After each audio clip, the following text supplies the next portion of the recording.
What is it that energizes you? Get more energy when you're doing something you really love. What is it that you're disciplined on? What is you that you're really organized in? What is it you think about, visualize, and talk to yourself about how you would love your life to be that shows evidence of coming true?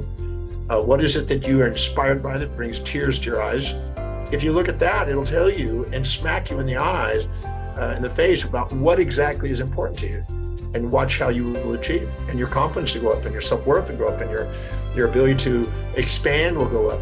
Don't waste your time on low priority things. That self-defeats, depreciates, makes you think that there's something wrong with you, makes you think you're sabotaging, makes you think you got limited beliefs. All that is just feedback to let you know you're not pursuing what's really important. Hello and welcome to Passion Harvest. I am Luisa, your host. Thank you so much for joining me wherever you are in the world right now. I'm so excited about our guest today, Dr. John Demartini, how to become a master of your own life and destiny. Dr. John Demartini is a world-renowned human behavior expert. His education curriculum ranges from personal growth seminars to corporate empowerment programs. Dr. Demartini is an internationally published author, a global educator, and the founder of the Demartini Method, a revolutionary tool in modern psychology.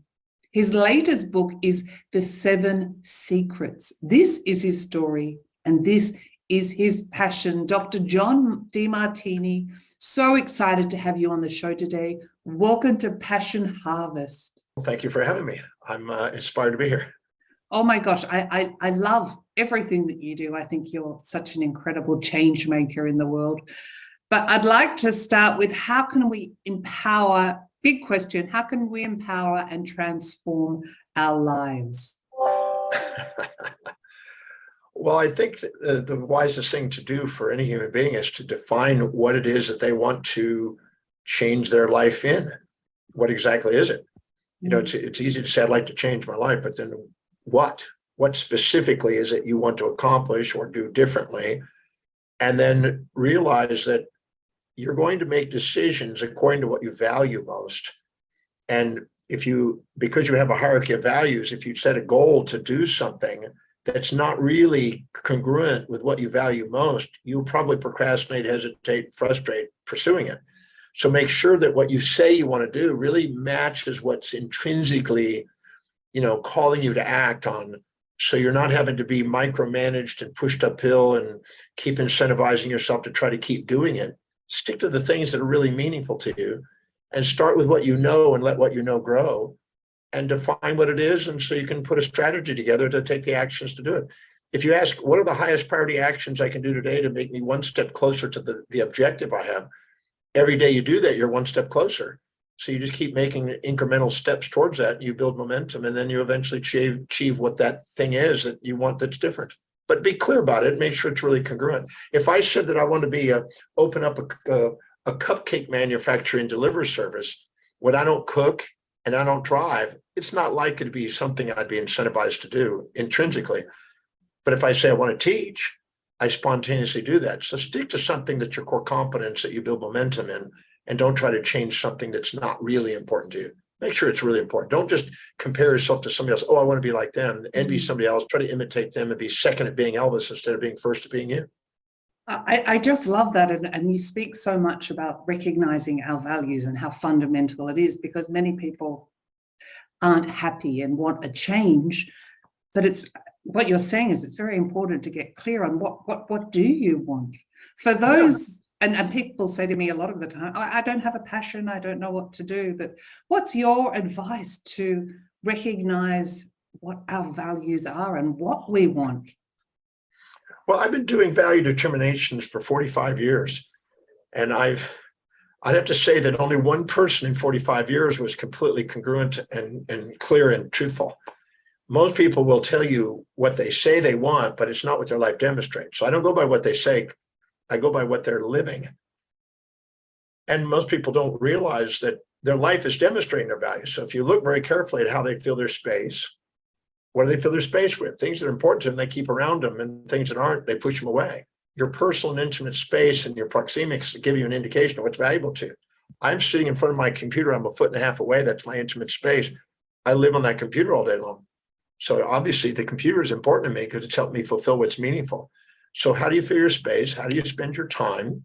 You make time for things that are important to you. You don't have time for things that aren't. What is it that energizes? You get more energy when you're doing something you really love. You do less energy when you don't. What is it that you really spend your money on? Because you value it, you buy it. If you don't value it, you don't buy it. What is it that you're disciplined on? What is you that you're really organized in? What is it you think about, visualize, and talk to yourself about how you would love your life to be that shows evidence of coming true? What do you converse with other people about most? What is it that you are inspired by that brings tears to your eyes when you think about it? What's common to the people who inspire you? What is it that you have as persistent, consistent goals that you pursue, that you achieve? And what is it you love learning about that spontaneously just kind of learn and you just keep going back to the internet to go look up and learn about it? If you look at that, it'll tell you and smack you in the eyes, in the face about what exactly is important to you.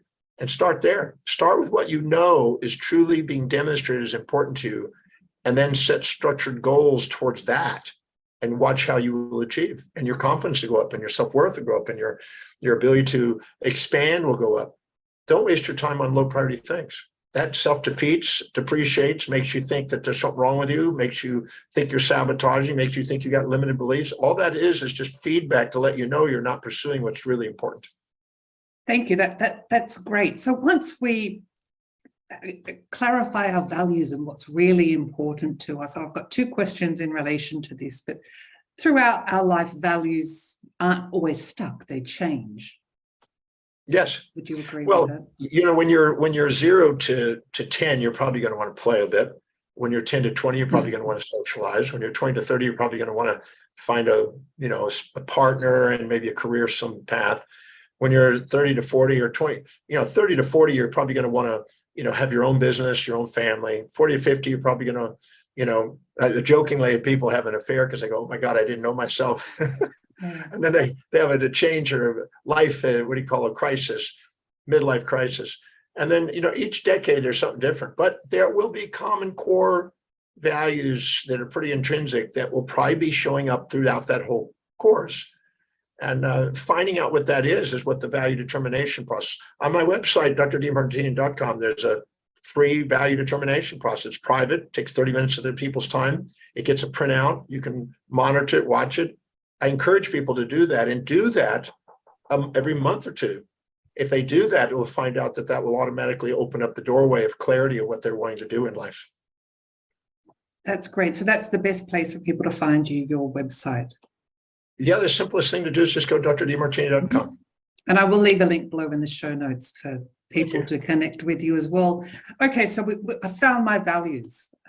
Then what? What are your tools to discover? I think you talk about our inner genius. Then what? Well, I think that if you give yourself permission to pursue what's really meaningful to you, your self-worth goes up. And you don't want to waste your time on low priority things. If you fill your day with high priority actions that inspire, your day doesn't fill up with low priority distractions that don't. So ask yourself, what are the highest priority actions I can do today that will help me fulfill what's most meaningful to me, that allows me to serve the greatest number of people in the most efficient, effective way with the resources that I have access to and I'm aware of. If you do that every day, you'll move one step closer towards that objective and narrow it down to little baby action steps. You don't have to have these massive goals when you start. Just start with some action steps that will move you one step closer. And if you do that every day, I knew I wanted to travel the world and teach when I was 17 years old. I was an illiterate high school dropout, didn't know how to read at the time. So the first thing I did is I went to a dictionary and I started memorizing words in a dictionary to grow vocabulary. Then I started reading an encyclopedia to grow my words and learn to read. And then I kept growing and I started buying high priority books of great people that I knew if I was to absorb that, it would help me along the way. I just did it in increments. And after a while, I became quite knowledgeable in certain areas. And I ended up growing my vocabulary and learning how to speak effectively and on my way. I mean, when I first started to teach, I had a 375-pound Afro-American woman ask me to teach her yoga. That was my first class that I ever gave. I was so inspired to have somebody wanting to learn from me. I was willing to teach anything. But then slowly but surely, that numbers grew, and it went from 1 to 2 to 17, and then it grew from there. And I've been blessed now to speak in 181 countries. So I never stopped on the goal, and I just kept pursuing it. If you keep doing something long enough, everybody else dies out, you end up at the top. And now you're inspiring millions. Once we discover our values and work towards that and set goals, does it necessarily have to be career? Because most people think, I'm passionate about this. This is for a career. No. It was Rose Kennedy from the Kennedy family who I actually got a copy of a book that came from the Kennedy family, given to me as a gift. And in it was a handwritten note by Rose Kennedy, and it was her mission statement. And it said, I dedicate my life to raising a family of world leaders. Oh. Whoa. So you could be dedicated to raising a beautiful family. You could be dedicated to a social cause. You could be dedicated to fitness. You could be dedicated to a spiritual mission. There's no rules about what it is. It doesn't have to be about business. But whatever it is, your fulfillment will be to the degree that you do something that contributes and serves other people too. It can't be some narcissistic pursuit where you're contemplating your navel somewhere and not accomplishing or doing something that serves people, because you're not going to have fulfillment unless you're doing something that's in fair exchange with people. If I ask people go the moment when you've had the most fulfillment in life, I guarantee you people will say, when I did something that made a difference in somebody else's life, and they thanked me and I did what I loved and they got a service out of it. There's some fulfillment in that. So find something that's meaningful that contributes. It may be to your kids. And I had this woman, she says, well, I don't have a business. How am I going to make a living out of it? And I said, you have a husband, right? She goes, yeah. And does he work and make income? Yeah. And does he pay for some of the things you do? Yes. Then you have a client. You're in business. And that your main client is your husband. As long as you fulfill his needs, and while you're doing what you're doing with the beautiful children, then you have a very concentrated business with one client satisfying his needs, so he can pay all the bills so you can take care of the kids. And she goes, that's a good way of doing it. I'm in business. I own a company, powerful company. I even have a very powerful CEO, my husband, working for me. That's great. It also, I mean, I love your quote, the quality of your life is determined by the quality of questions you ask. Yeah, I'm a firm believer that some people ask their life, how can I afford to do this? How can I, I don't ask that question. I ask, how do I go make an extra million doing that? And I learned a long time ago, what is it I would love to do? I'd love to travel the world. How do I get handsomely paid to do it? I figured it out. I now travel over the world, as you know, and get paid to do that. And what I'd love to teach. Great. How do I get paid to do it? I'd love to write. Great. How do I get paid handsomely to write? I asked that question. I found an answer, and I get to do what I love and get paid for it. And then I build momentum. And I don't have a Monday morning blue and a Wednesday hump day and a thank God it's Friday kind of mentality, because I don't have to go do something over here to make money and then go spend it over here on what I want to do. Mm-hmm. I'm doing what I love to do, and I build momentum doing that. And people don't have to have a Monday morning blues kind of life. They can have a very inspired life if they prioritize their life. You're so inspirational. And when you ask those questions, are you asking it to yourself? Some people might pray or ask the universe. Who do you ask questions to? Well, when I talk to the universe, I don't find the universe doing as much as if I basically go in and I talk to myself and say, what am I willing to do for the universe? I found that I have control over my perceptions, decisions, and actions in life. I don't have control over, the world out there. I have control over what I have control over. So I'd rather stick to the things that I have governance over. I can change my perception. I can change my decisions. I can change my actions, but the rest of the stuff I can't control. So I stick to the things I can control. When I do the prayer, I don't do a prayer of, the things aren't going my way. Please, universe out there, some anthropomorphic deity out there, some false attribution bias to take care of it for me. I don't find that as productive. What I do is I say, thank you for revealing to me the feedback from the world to guide me to my authenticity so I can live by priority and achieve. I look at it that way, because really it's your perception of what's out there. Everything that's going on in your life is helping you get what you want if you know how to look through the eyes of wisdom. If you're sitting there going, well, it's not matching my fantasy, then it's time to calm down your fantasy and get real on the action steps to give you what you want to go in life. Mm-hmm. But I found that that's way more productive. I'm not against meditating. I think meditating to get centered, to be able to get clear, great. I don't mind saying, a prayer, but I don't like prayers of plead. I like prayers of thanks. Yeah, it's a great way to look at it. You just mentioned before, when things show up, people could call it signs or some things come into your life. What would be your advice to those that say, well, I'm asking for this, I don't have inspiration. Where do I start? I'm not seeing anything show up. Well, anytime you're expecting a goal to occur that's low on your values and you keep banging your head against the wall and not getting somewhere. See, everybody has a set of priorities, a set of values in their life. When they're living by the highest priorities, the blood glucose and oxygen goes into the forebrain, where they're objective and where they're strategic and where they foresight things and where they can see things and they can pre-plan things. They're not living by hindsight, but foresight. And they're because of that, the information that's coming in through the senses, it gets filtered in the thalamus, and it basically heightens the awareness of the things that are really priority to you. If a mother's highest value is raising children, she walks in a mall, she's going to see children's items in the mall. She's not going to see business items. She's going to see children's items. She's going to filter her reality with a selected, biased attention towards the thing that's valuable to her. So knowing what's really valuable and setting goals that match it increase the probability of synchronicities and observations of resources that help you achieve it.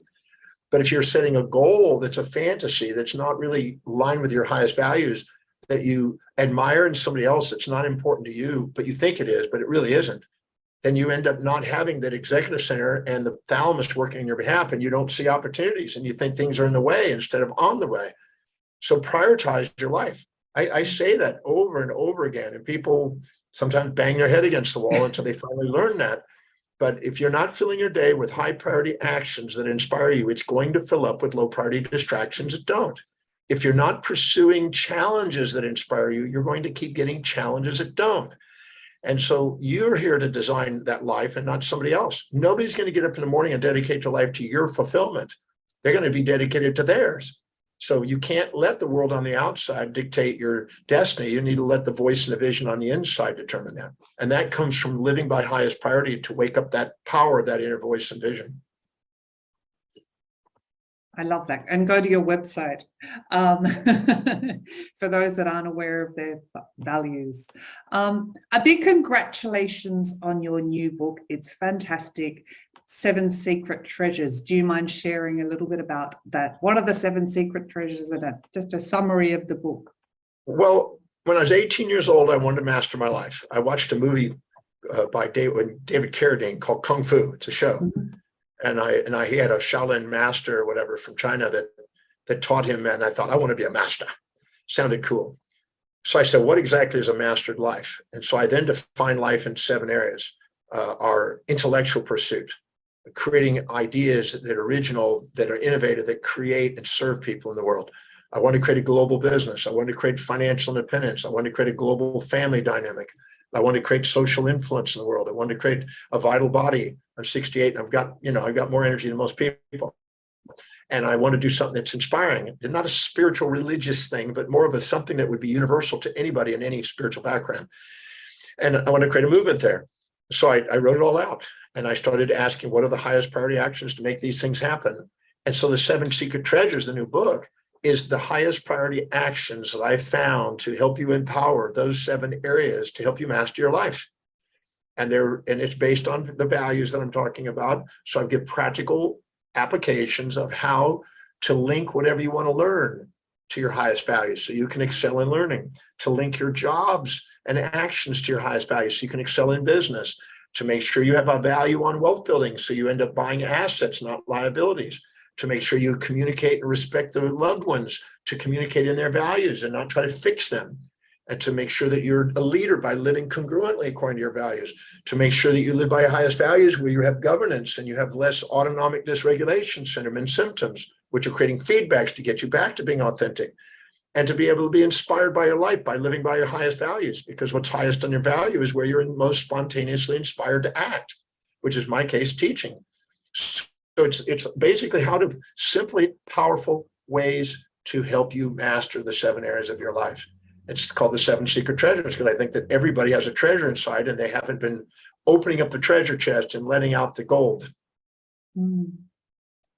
Oh, it's fantastic. And again, congratulations. Just one more question. Mind mastery exercises. Sometimes I'll speak for me, but for other people, our mind just goes crazy and thinks the worst. And, we have all this chatter in our head. What's your advice or some tips for mind mastery? Yeah. Well, if you infatuate with somebody and you are conscious of the upsides and unconscious of the downsides, your intuition is trying to point out the downsides to level the playing field, because otherwise you've got noise. Because when you're highly infatuated, it occupies space and time in your mind, whatever you're infatuated with. We've all been infatuated and couldn't sleep at night. Yeah. If you're resentful, you're conscious of the downsides, unconscious of the upsides, and you have brain noise. And again, you have difficulty sleeping. And so because of that, your intuition is trying to point out the upsides to level the playing field. Your intuition is always trying to reveal whatever you're unconscious of to make you fully conscious. So you can balance out the mind, be more objective, not subjectively biased, not distracted, and focused on what's priority. The brain is set up automatically with homeostatic feedback systems to guide us back into the center. But what happens is we're taught moral hypocrisies. We're taught idealisms and fantasies about how we're supposed to be. Paul Dirac said, it's not that we know so much, we know so much that in so. We're taught a whole bunch of things. We're always supposed to be one-sided. People are supposed to be one-sided. They're not. I'm not a nice person. I'm not a mean person. I'm a human being with, if you support my values, I can be nice as a pussycat. You challenge my values, I can be mean as a tiger. I'm both. So to have true objectives, realistic expectations, and appreciate the two sides of life and balance out your perception by asking questions that automatically balance whatever you're perceiving. You calm down the noise, you have self-governance, you go into the forebrain, not the hindbrain. You start thinking and strategizing and planning and building momentum and achieving, instead of sitting reacting and dramatizing and blaming with false attribution biases and being trapped. It certainly can become quite a cycle, and some people do it for all of their lives. Well, they can get trapped. They can get trapped because they want to be right. Whenever we're living in our lower values, our amygdala gets the blood glucose and oxygen. The amygdala wants to avoid pain and seek pleasure, and it wants to seek fantasies and avoid nightmares. In the process of doing it, it sets up unrealistic expectations. It has futility. When you're infatuated with somebody, you're going to want to change you relative to them. When you resent somebody, you're going to want to change them relative to you. Both of them are futile. Nobody needs to be changed. They want to be loved for who they are and not who you're going to make them. And you want to be loved for who you are, not who somebody wants to make you. So by going in there and loving people and balancing the equation, instead of having this judgment, which keeps us empty, we automatically have less noise in the brain and we're more momentum building achievements. So ask questions that balance out the mind and liberate yourself from all the emotional baggage. And I guarantee you, it's simply the questions you ask. As I said, and you said, the quality of your life is based on the quality questions you ask. And quality questions equilibrate the mind and liberate you from all the emotional baggage. As Warren Buffett says, until you can manage your emotions, don't expect to manage money. Robert Greene says, until you can manage emotions, don't expect to be a leader. Gosh, you make it sound so simple. Would you mind just giving us an example of some of the questions to ask? I know there's so many different scenarios, but what sort of questions? Well, let's say that you have somebody that's done something it's distracted you, that you resent, you dislike, you despise. Oh, I can't believe they did that. Okay, so I asked this question: what specific trait, action, or inaction do I perceive that individual displaying or demonstrating that I disliked most? And write it down in 3 or 4 words, not long dissertations, not drama, not, racket talking, just what specifically are they doing in their actions that you are reacting to and judging. Know that whatever you judge in other people, you have inside yourself, or you wouldn't be judging it. So the next question is, reflectively, introspectively, all right, John, go to a moment where and when you perceive yourself displaying or demonstrating the same or similar specific trait, action that you disliked in them. Where are you doing it in your life? And at first you're going to say, I don't do that, because your amygdala is going to want to be proud and want to protect yourself. But the truth is, you don't judge people unless they're reminding you of something you feel ashamed of in the past, and they're reminding you of it. That's why you're reacting to them and wanting to avoid them. That's why you resent them. You're only pointing your finger at them and throw your back at you, because it's you that you're dealing with. So you ask, where do you do it? And you ask, where was it? When did you do it? Who did you do it to? Who perceives you that way? And where else did you do it? When did you do it? Who did you do it to? And who perceives you that way? And keep doing that until you realize that you have that behavior quantitatively and qualitatively equal to them. Well, that levels the playing field. Instead of being too proud to admit what you see in them inside you, you now have the seer, the seeing, and the seen are the same. There's now a balanced equation. And when you do, you realize the noise is gone, the judgment is gone, the reflection is in, you're now aware, and now you're realizing that they've come into your life to point out what you've been hiding from yourself and judging in yourself and giving you an opportunity to love that part of you. And then you can appreciate them for being a teacher. Then you go to the third step. All right, go to the moment where and when you perceive this individual displaying or demonstrating that particular trait that you disliked. Great, you there? Go into that moment, because it's in that moment where the conscious and unconscious split. At that moment, what were the benefits to you when they did it? At first you said, there is no benefits. Look again. There is no event in life, no action in life that doesn't have two sides. And that's why we have the power to change our perceptions. So go to that moment, and in that moment, what was the benefit to you? Well, when they did that, I realized that I was a bit cocky, and they brought me down. They critiqued me, and they brought me down and humbled me, made me more authentic because I was a bit puffed up. Good. I made me stop and reflect and realize that I wasn't communicating effectively in their values. So I was not respectful and cocky. And that made me stop and learn how to communicate instead of being self-righteous, thinking they're supposed to live in my values. Great. What's another benefit? Well, they made me more resilient and adaptable. And what's another benefit? It made me realize that they have something on their life that's more important, and I'm expecting them to live in my values. And I stop and I look at the benefits. And when I do, I realize that they're my teacher and they're giving me benefits. And if they hadn't done that, I would have passed that opportunity up. And now I go all the way into the benefits equal the drawbacks until it is neither positive nor negative. It never was. You chose with your subjective bias to make it something that you despise because it was reminding you of something you didn't love in yourself. Now they're giving you an opportunity to love that part and to see that everything has two sides, and you can actually you can be more resilient and adaptable instead of judgmental and empty inside. It makes you more fulfilled when you get to love them and appreciate them for what they're doing for you. Those are 3 out of 80 questions. Okay. It sort of changes everything, and it really offers some sort of freedom, doesn't it? Freedom from the... Yeah, absolutely. There's nothing our mortal body can experience that our mortal soul can't love. That's the way I look at it. Our mortal soul is the state of unconditional love when we actually level the playing field and don't put people on pedestals or pits, but put them in a heart. Now we got love. And love is fulfillment. Judgment is empty. When you judge somebody, you're too humble or too proud to admit what you see in them is inside you. And those are disowned parts, and their emptiness is inside. And they leave you feeling empty. So why be empty when you can be filled? And love helps you fulfill. And it's easy to say love somebody, but it's another thing to mechanically go through the process to assure that you really, truly do it, where you have tears of gratitude for them and you want to go and give them a thank you. Then you know you don't have baggage. You have the transcendent mind, gratitude, love, inspiration, enthusiasm, certainty, and presence, instead of the volatilities of life that most people are trapped in. I love it. I love it. Gosh, incredible. I thank you so much for being on Passion Harvest, Dr. John Demartini. Is there anything else you'd like to share with the Passion Harvest audience that I haven't asked you today? Sure, just know that the magnificence of who you are is far greater than any fantasies you'll ever impose on yourself. So don't compare yourself to others. Don't put people on pedestals and minimize yourself and live in their shadows and be second at somebody else. Be first at being you. Compare not yourself to others, but compare your daily actions to what you have proven to be your highest value, and then refine it. Anybody who's in sports, Thorpe, or any of the great sports people, you'll know that if the moment they compare themselves to others, they lost the race. The moment they focused on their outcome and became present with the outcome as if it was now, the more they actually achieved.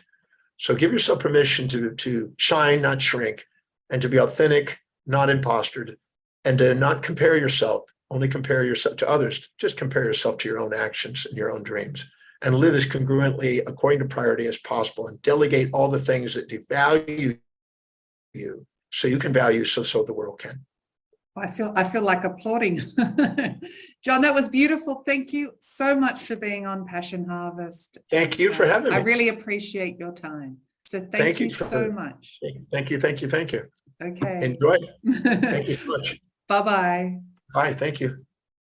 If you liked this episode, please do subscribe for weekly passionate, inspirational interviews.